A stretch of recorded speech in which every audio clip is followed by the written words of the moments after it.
Okay, part 2 of chapter 5. We are continuing our work with free body diagram. It is used to show some of the forces acting on the single object. Each force is represented by an arrow. And if the problem involves more than one body, use a separate free body diagram for each object. So you're doing the same stuff for each object. Oops. For each object, okay? It's represented by arrows, right? So let's dig a little bit more. How to draw a free body diagram. Determine the forces acting on the object and their magnitudes, okay? Identify your coordinate system. If a box, if it is a box and an inclined, then your coordinate system will be inclined. So simple. Draw the object as a point or a box. This is also very important. If you're talking about a car, you don't have to draw a car. You can just draw a box, right? Draw the force as an arrow and attach each arrow to the point or box, and aim the tip of each arrow in the direction of the force is applying. So for example, if I have a, let's say I have a box sitting on the ground or in my garage, for example, and then I have a force of 10 Newton being applied to this box, okay? Or I can maybe draw it a little bit better. I can be a little bit more precise and say, hey, this is the force of 10 Newton applying to this box. I can do that. And then we have other forces like the force of gravity, okay, force of gravity, F of G, and then we have another force which is called normal force. We'll get to that in a little bit as well. It's always up from the floor to the box, F of N, or normal force. And these are all the forces that I have. So I showed everything with an arrow. Each direction of these arrows showing the direction of the force being applied to the box. And that is the free body diagram. So we'll dig a little bit more into this. I have 3 sources here for you. So let's go ahead and take a look at this, especially the YouTube video. It's also very good. Take a look at these resources. I'll also apply to the page for this chapter. So you'll see what I'm talking about. But let's take a look at this example. Now I have, using Newton's second law, finding acceleration. So the box has no vertical acceleration, all right? So in other words, there is this guy being very, very sad because he's pushing the box, okay, with a force of 20 newtons, okay? And we know the direction of X, which is towards right, and direction of Y, which is towards up, so upward and right. Is our coordinate system. He's applying the 20 newtons and to the box, which is 40 kilograms, okay? Now, we know the box is not moving vertically, so that means the force that is being applied to this box by gravity, or what we call a W or weight, is towards the ground, towards the Earth's center. But then we have another force, which is normal force, upward, because it is staying on the floor. So this normal force is being applied to this box from the ground or from the floor, and it's always upward, just like what we had here, okay? And then there is this 20 newtons of force being applied by this guy to this object, okay? The box has no vertical acceleration, obviously, so the vertical components of the net force sum to 0. So that means my W is N, or my force of gravity is equals to force of normal, or the normal force, all right? Nevertheless, for completeness, we show the vertical forces acting on them. But I mean, even though it's not there, we wanted to show it. Now let's take a look. F equals MA, F is 20 newtons, M is 40 kilograms. Solving that for A is 20 over 40, which is half, or 0.5 meters per second square. So there we go. That's the answer right there. All right. Velocity versus time graph. So the graph to the right shows the velocity of the object as a function of time. Which of the graphs below best shows the net force versus time for this object? So we're looking at this graph. We have a very good graph. So v of x versus time. If you're looking at this, for this very first part of the motion, we have a constant velocity. The velocity is not moving with time. It's not changing with time. So the acceleration is 0. So for the first part, velocity is constant, right? That means acceleration is 0. And so F equals ma, we know that, right? F equals ma means that if a is 0 and F is 0, so total force is 0. All right, so that means this guy is being eliminated. Part C is not, we don't have C anymore. Let's take a look at the second part.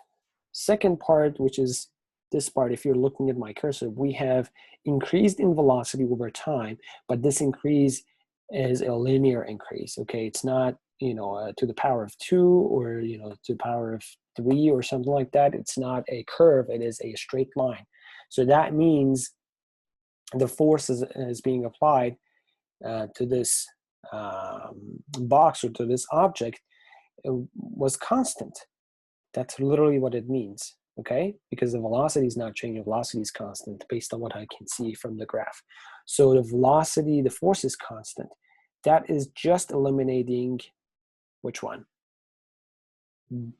Both actually A and B, so leaving me with D to be the final answer, okay? So V is, for part 2, V is linear. So A is constant. If A is constant, we know that F is ma, so F is constant. So the only one that has the F being constant is that one, part D, or answer D. Okay. Let's use Newton's second law one more time. What is the acceleration of the ketchup bottle? Is part A, and part B, what is the force of friction on a ketchup bottle? Okay, so what we have is we draw one diagram for the bottle motion and one showing the forces on the bottle. So here I have a ketchup bottle. So for example, your friend said, hey, can you pass the ketchup, for example? And then you just slide it over the table. So what you have is from this point 1, the ketchup bottle moved 1 meter to this point. So with an initial velocity of 2.8 meters per second, started from this point, it moved all the way to your friend and ended up staying there with a velocity of 0, 1 meters ahead, okay? The ketchup bottle weight is 0.45 kilogram, all right? So its mass is 0.45 kilogram. All right, so what we're looking for is what is the acceleration of the ketchup bottle?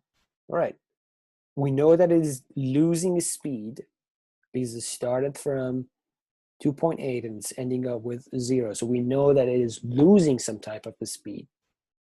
But we want to know with what rate it is losing that. So remember that we have a time-independent formula. Remember that? V squared minus V0 squared is 2a delta x. Let's put some numbers inside. V of final is 0 in this case because it stopped. V initial is 2.8 to the power of 2 equals 2. A is what we're looking for. Delta x is the displacement, which is only 1 meter. So A is negative 2.8 to the power of 2 over 2. Okay, so if I want to calculate this, this will give me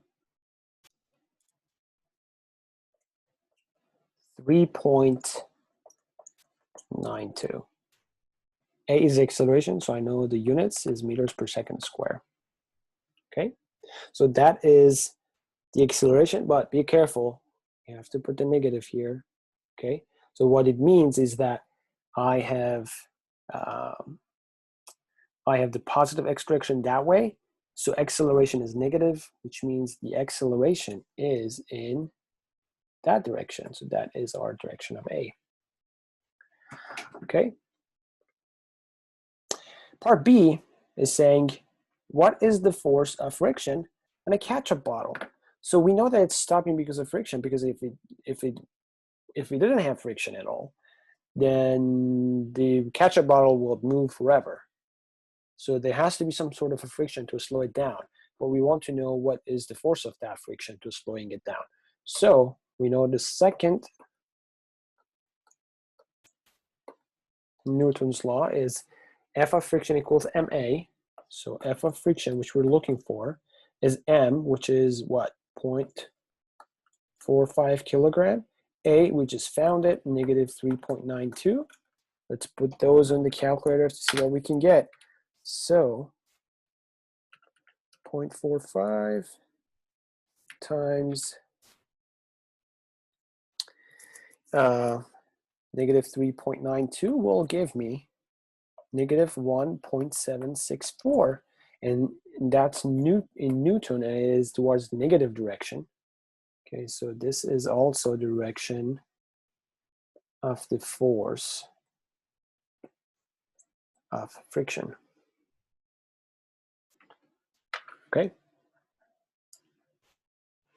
Newton's third law, and it might be a little bit confusing. This law is a little bit tricky to kind of get, but it's also simple at the same time. So for every action, there is an equal and opposite reaction.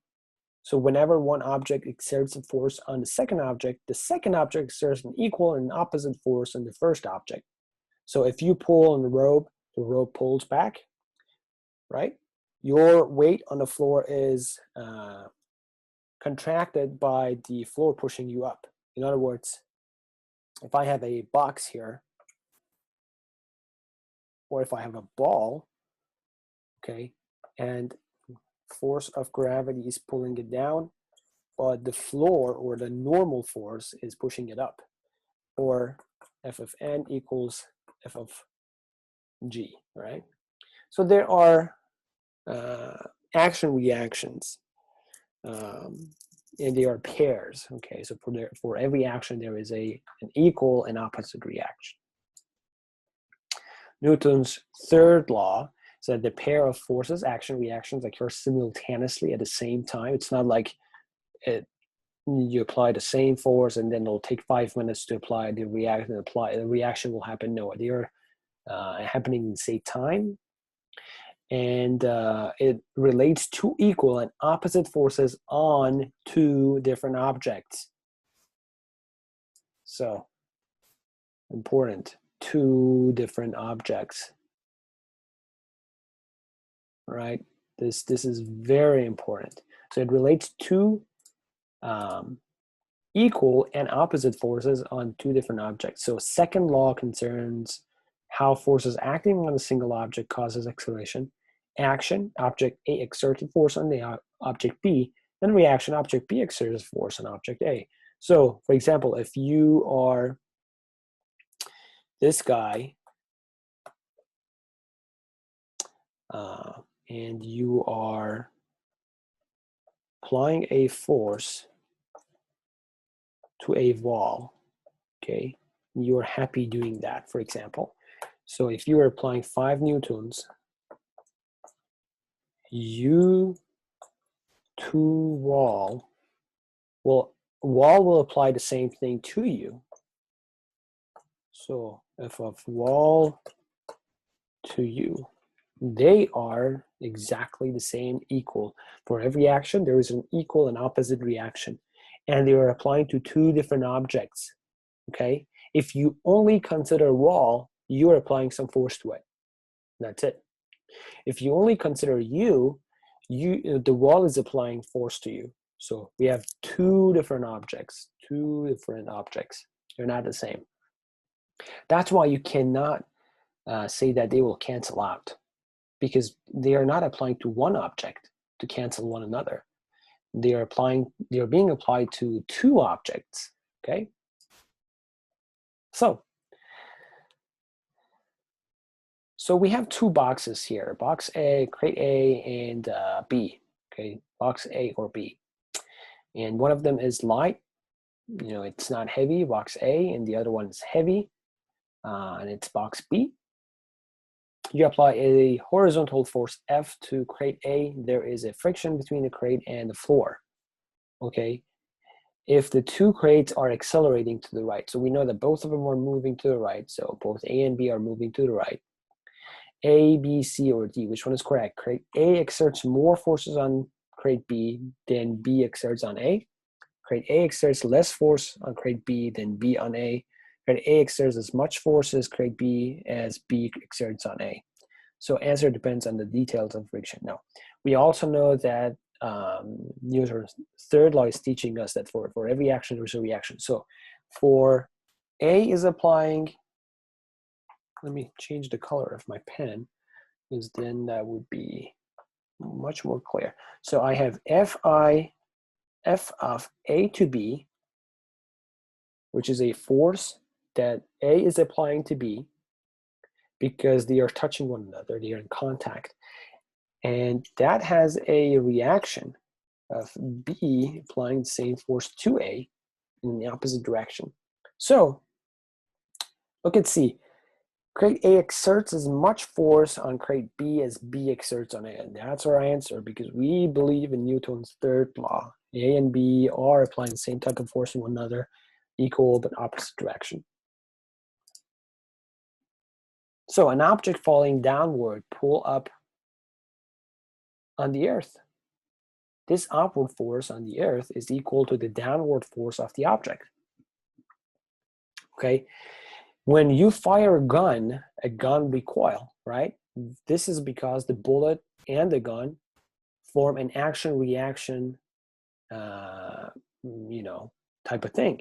So when the gun is fired, the same amount of force exerted on the bullet by the gun is exerted on the gun by the bullet.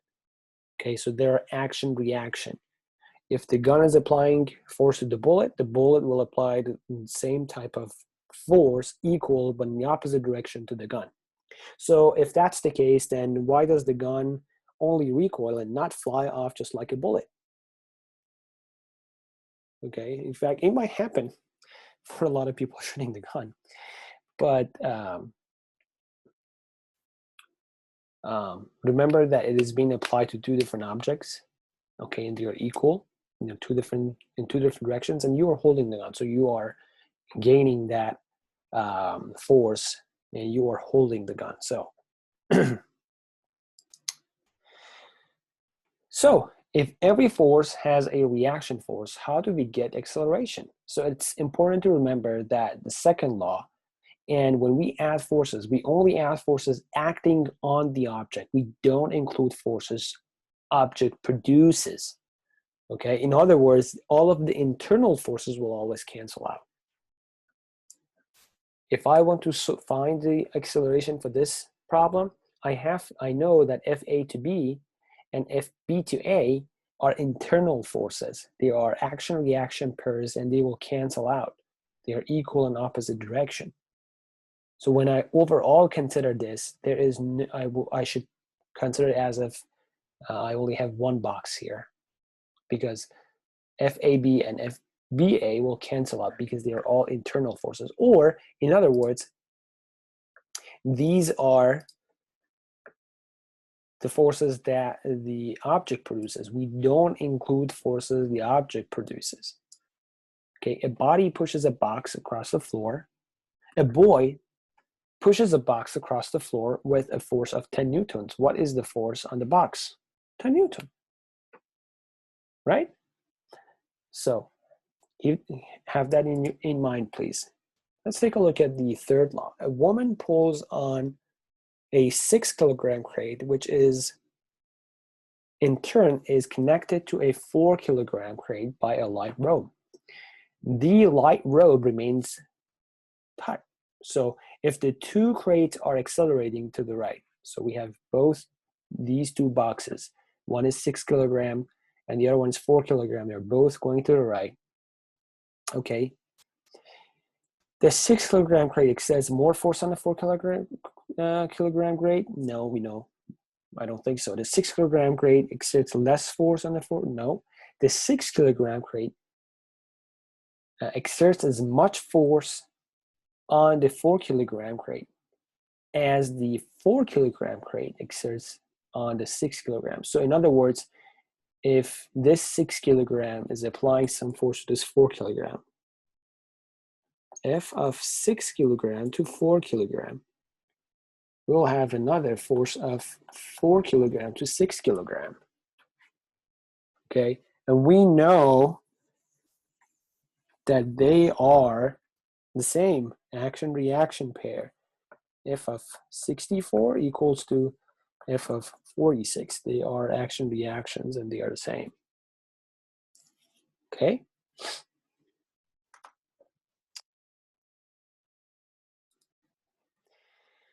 So when we have two different forces, we can use something that's called superposition of forces. So several forces acting on an object can be represented by a net force equal to a vector sum of the forces. In other words, I have F1 here being applied to this object from this point all the way to this point, and this is how big this is, F1, along the x direction. So I have to, first thing I need to do is to identify my x and y. So let's say that this is my x and y direction. Okay, and so this is x and this is y. All right, so F1 is being applied to along x direction. F2 is being applied to the object with some angle.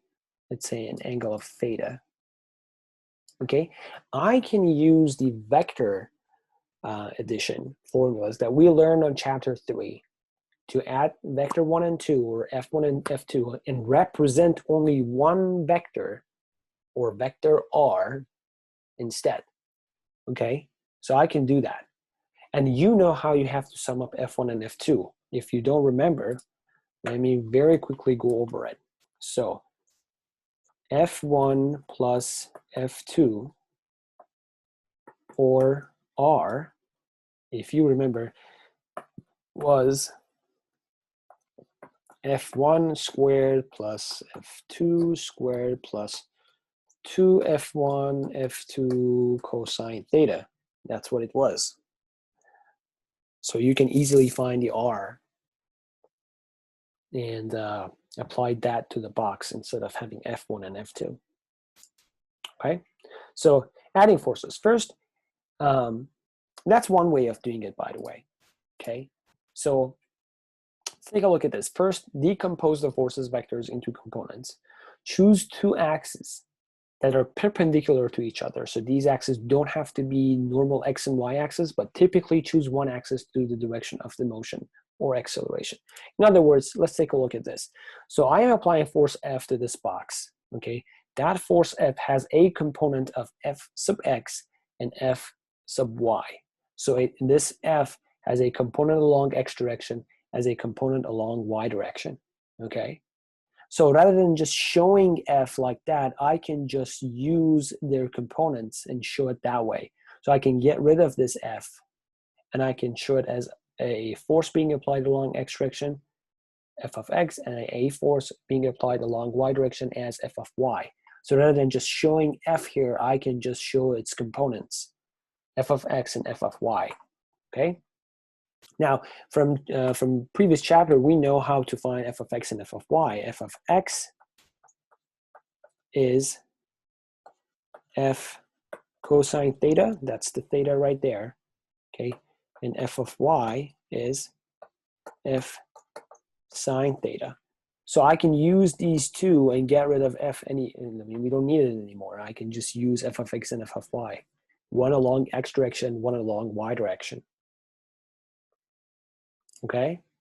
So vector sum of forces. So the sum of the forces is referred to as the resultant or the net force, or we usually, almost 99% of the time, we show it by sigma F, or F of net. Okay, sigma F or F of net, that's what we show it with. So if you have F1, F2, F3, F5, whatever, Fn, you can add them up and just call it sigma F or F sub net, total, net, okay? So that's what we call it. So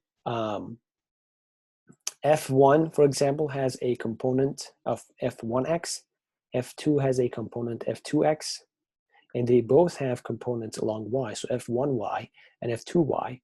And if you add them up, you will get R, okay? So the component of R along the x is R sub x, and a component of R along y is R sub y, but they are equal to the, if you add them up. So for example, if I have F1x plus F2x, that means Rx. If I have F2y plus F1y, I'll have Ry. So the components are the same. So have that in mind as well. Okay, so let's take a look at this example. Okay, think about this example. And then this is the end of part 2. We'll continue with part 3 with this example, okay? So stay tuned.